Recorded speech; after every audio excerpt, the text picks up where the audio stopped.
Please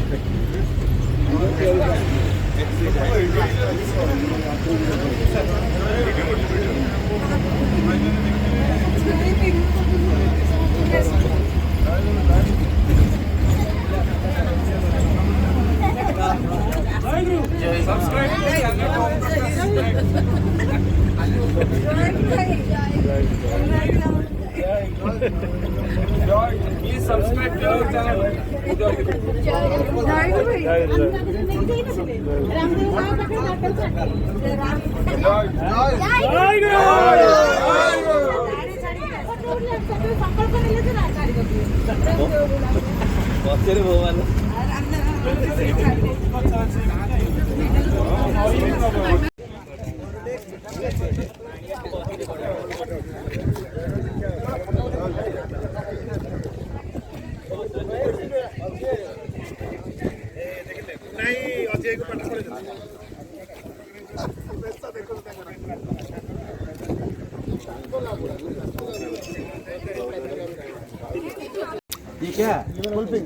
चॉकलेटी वाला ये मैंने डुप्लीकेट दिन चाहिए असली नहीं चॉकलेट वाला है तो बस बस बस हो गया रुको रखो पकड़ो भाई आओ काकू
ସବୁ କରୁଛନ୍ତି ଯେ ପାର୍ଟି କରୁଛନ୍ତି ଅଫିସରେ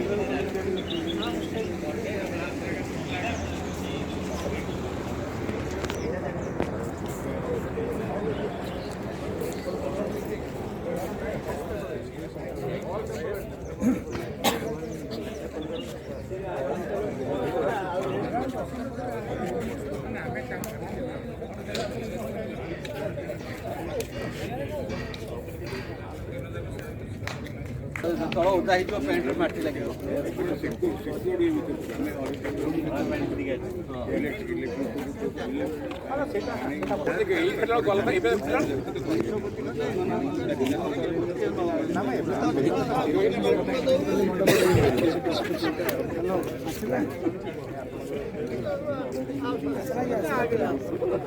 ଜୟଗୁରୁ ଭାଇ ଭାଇ हाँ महालक्ष्मी लंच आसी हाँ आसी जाइए इन 10 मिनट्स रिटर्न भी हो 5 o'clock महालक्ष्मी लंच भाई नगर रोड जंक्शन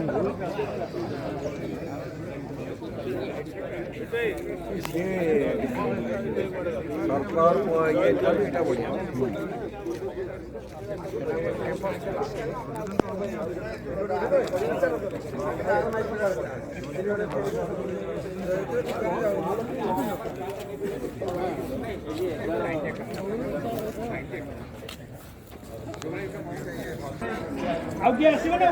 ये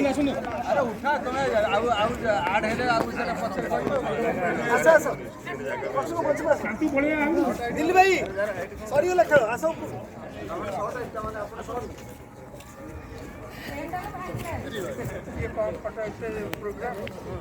कम अरे अपन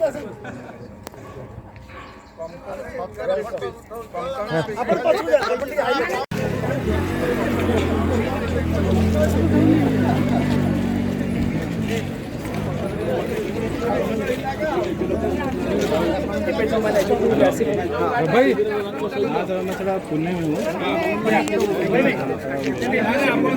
प्रबंध ठीक है भाई जो मैंने पछरे आसिले से प्रबंध आंग सहित चलो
आज के जमाने में ये आध्यात्मिक चीज है। जो तो यहाँ बैठे हैं सारे के सारे आध्यात्मवादी हैं, मानते हैं कि अपने अपने जप में अपने अपने कर्तव्य निर्वाह कर रहे हैं। मगर धर्म भारतवर्ष में इतना इसका जड़ इतना मजबूत है कि इसको उखाड़ कर फेंका नहीं जा सकता है। आज यूक्रेन का समस्या कहिए, ताइवान हिंदू सनातन धर्म का आगे बढ़ाने का काम कर रहे हैं, तो उसके लिए जो जो सरकारें चाहिए, जो जो मदद चाहिए, वो हम लोग निश्चित स्वरूप से करेंगे।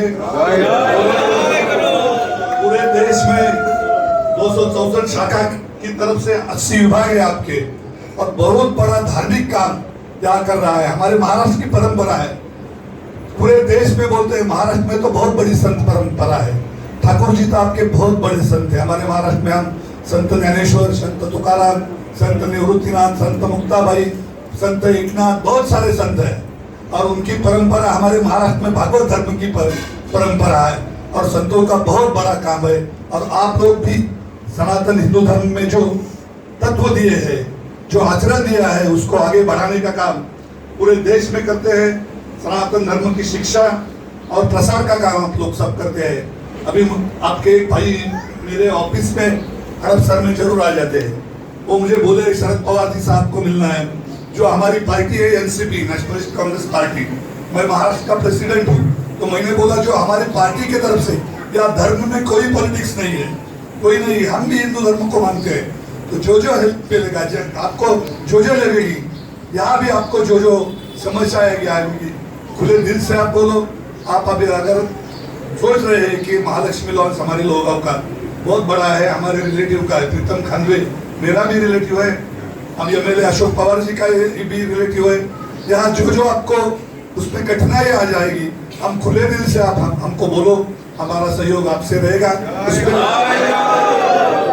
हमको भी शांति मिलेगा, हमको भी पुण्य मिलेगा इसी काम से, कि पुण्य का काम करने के लिए आप लोग जा रहे हैं, इसमें हमारा कुछ खारी का वाटा हो जाए तो अच्छा है। हमारे अशोक पवार जी तो 10 साल से हमारे महाराष्ट्र के असेंबली के मेंबर है, बहुत स्टडीड और वेल नोन मेंबर है। अभी वो भी, इनकी एक कॉन्स्टिट्यूंसी है शिरूर हवेली करके, कॉन्स्टिट्यूंसी का नाम है, और मेरा खुद का गांव, मेरी खुद की खेती, बाजू में मेरा मादरी गांव, लेकिन ये भी मेरा गांव है, यहाँ भी मेरी खेती है। आप जो यहाँ बैठे सामने ही मेरी यहाँ खेती है, तो आप इसकी वजह से, गांव के नागरिक की वजह से भी मेरे दिल से मैं आपका स्वागत करता हूँ, और आप सब लोगों को वंदन करके मेरा छोटा सा भाषण समाप्त करता हूँ। उनके कारण आप सबके दर्शन हम जैसे एक कार्यकर्ता को मिल रहे हैं। उसके बाद सुरेश कुमार, उनके दामाद, वो भी हमसे जुड़ गए, वो भी हमारे दोस्त बन गए। अभी हमारे जो Poona district central cooperative bank जो एशिया खंड में मेरे ख्याल गुरु को मानते हैं, जैसे कि स्वामी निगमानंद देव, उन सब के आप जैसे भक्त हैं, हम भी वैसे भक्त हैं, क्योंकि एक गुरु के आशीर्वाद से ही ये दुनिया चलती है, आप चलते हैं, हम चलते हैं। आशीर्वाद के बगैर कुछ नहीं होता, ऐसे मेरे पिताजी हमेशा बोलते थे। तो उस टाइम जो सद्गुरु के दर्शन जिन लोगों को मिले, उनका बहुत बड़ा भाग्य है। आप हमें कहाँ भी बुलाओ, जहाँ जहाँ आपको हमारी जरूरत पड़ेगी वो प्रोग्राम अच्छा करने के लिए, वहाँ हम हाजिर रहेंगे और आपको पूरा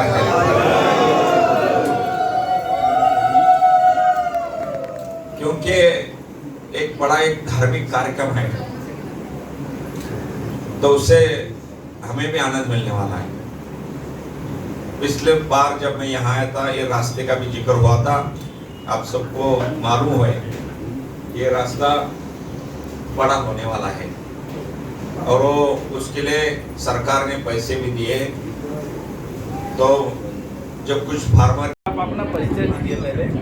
कि मैं इस आशीष को संतोष कहते हैं और ये ठाकुर जी का सभापति सेवा में, नीलाचल सार्वजनिक सेवा सभापति सेवा में अभी मैं काम कर रहा हूँ। और क्या जानना चाहिए? ये जो पुणे में आपका अभी आयोजन हो रहा है, कोई फर्स्ट प्रिपरेटरी मीटिंग के नाम पे, इसके बारे में थोड़ा जानकारी दीजिए। देखिए, अभी तो काफ़ी वक्त बाकी है। अगर आप किसी को कहेंगे कि आज से हमारा शुरुआत हो रही है, तो शायद वैसे ही, मगर आप लोग तो ये शुरुआत कर रहे हैं, आपके मन में ये है कि चाहे 1 साल हो ना क्यों, ठाकुर जी का काम है, भक्तों का काम है, इसलिए पहले से ही सावधानी के साथ अब काम करना चाहिए। और ये काम आज से शुरू हो गई है। डिफरेंट डिपार्टमेंट को लेकर, जैसे कि पानी, जैसे कि आपके इलेक्ट्रिसिटी, जैसे कि रोड कम्युनिकेशन, जैसे कि मीडिया, जैसे कि हेल्थ वगैरह वगैरह, सभी हर एक डिपार्टमेंट का समीक्षा हो रहा है, रिव्यू हो रही है और उनको क्या चाहिए पुणे में काम करने के लिए, सेवा करने के लिए, इसके बारे में चर्चा हो रही है। ये भक्त सम्मेलन का उद्देश्य क्या है? भक्त सम्मेलन का उद्देश्य तीनों है।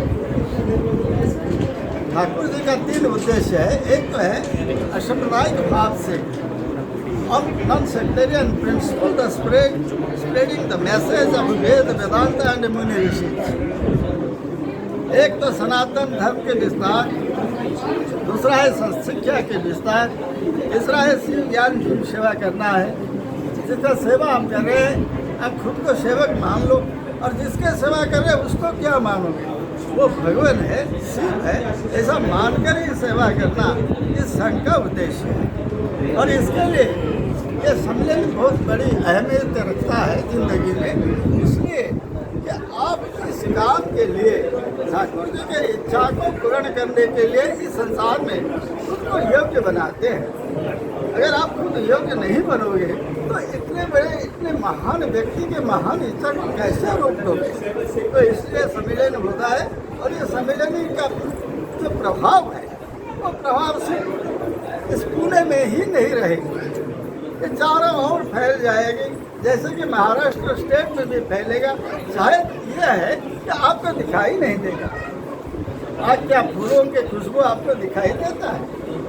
क्या जाड़े में आपको कांपने लगते हो, वो ठंड आपको दिखाई देता है? क्या इसका मतलब ये है कि फूलों का खुशबू नहीं है और जाड़ों में ठंड नहीं है? ऐसा तो नहीं होता, आपको महसूस होता है, दिखाई नहीं देता। इसलिए ये जो चुंबकीय क्षेत्र है, the magnetic field of this place, एक तो है बायोमैग्नेटिक फील्ड, एक है आपका इलेक्ट्रोमैग्नेटिक फील्ड। ये जो इलेक्ट्रोमैग्नेटिक फील्ड है, ये सारे के सारे चारों ओर जितने भी हैं, वो सब इस सम्मेलन की वजह से बहुत ही बढ़िया बनने वाला है। तो इस क्षेत्र में जो भी आएंगे, जो भी रहने वाले हैं, उन पर ये धर्म का प्रभाव अवश्य पड़ेगा। इसलिए सम्मेलन किया जाता है, सिर्फ इनके भक्तों के लिए नहीं, सारे जहाँ के लिए। इस सम्मेलन में लगभग कितने भक्तों की आगमन आप पार्टिसिपेट कर रहे हैं? भैया उम्मीद तो है 6 से 7 हज़ार तक आएंगे, पता नहीं इतनी दूरी में हो रहा है। हर एक जगह में एक दफ़ा होता है साल में, और जहाँ होता है करीबन 4-5 साल के पहले से ही ये चुनाव हो जाता है कि कहाँ बनाना है, कहाँ क्या करना है। तो ये सम्मेलन 4-5 साल के आगे ही सारे के सारे चीज़ तैयार होकर रखा हुआ है। फिर इसको पक्का बनाने के लिए काम जो शुरू हो रहा है वो आज से शुरू हो गया है। कोई विशिष्ट अतिथि को बुलाने का भी आपकी योजना है? हाँ जी, बिल्कुल। आप तो जानते हुए कि उड़ीसा के एक महान नेत्री, एक समाज संस्कारक, एक एकेडमिशियन, और जैसे कहते हैं ट्राइबल वुमेन कह सकते हैं उनको, क्योंकि वो महान है। वो आपका प्रेसिडेंट बने हुए, ऑनरेबल प्रेसिडेंट, तो उनका बुलाने का इरादा है, पता नहीं आगे क्या होगा। चलिए, बहुत अच्छा। ये पुणे के लिए, ये समाज के लिए कोई संदेश है आपका? जी, भविष्य संदेश है। अभी जो माहौल भारत में बन रही है, अभी जो माहौल सारे संसार में, विश्व में बन रही है, इसका एक ही हल है। ये हल है कि अंदर की बात साफ कर लो। तो आप कैसे साफ करोगे? कोई मेडिकल वालों के कहोगे कि साफ कर ले भैया, ये अंदर की बात तो कर नहीं पाएगा। ये अंदर की जो चीज़ है उसे साफ करने के लिए धर्म के वगैरह और कुछ है ही नहीं। तो आपको इस धर्म का रास्ता अपनाना है जहाँ भगवान ने खुद अवतार लेकर दिशा दिखाए, उस दिशा में हमको चलना है भैया। बस यही समझ लेने का उद्देश्य, प्रमुख उद्देश्य ये है कि भगवान अवतार लेकर जो दिशा दिखाए, उस दिशा में कैसे हमें ठोस कदम रखकर आगे बढ़े। धन्यवाद, बहुत बहुत धन्यवाद संतोष जी। जय गुरु।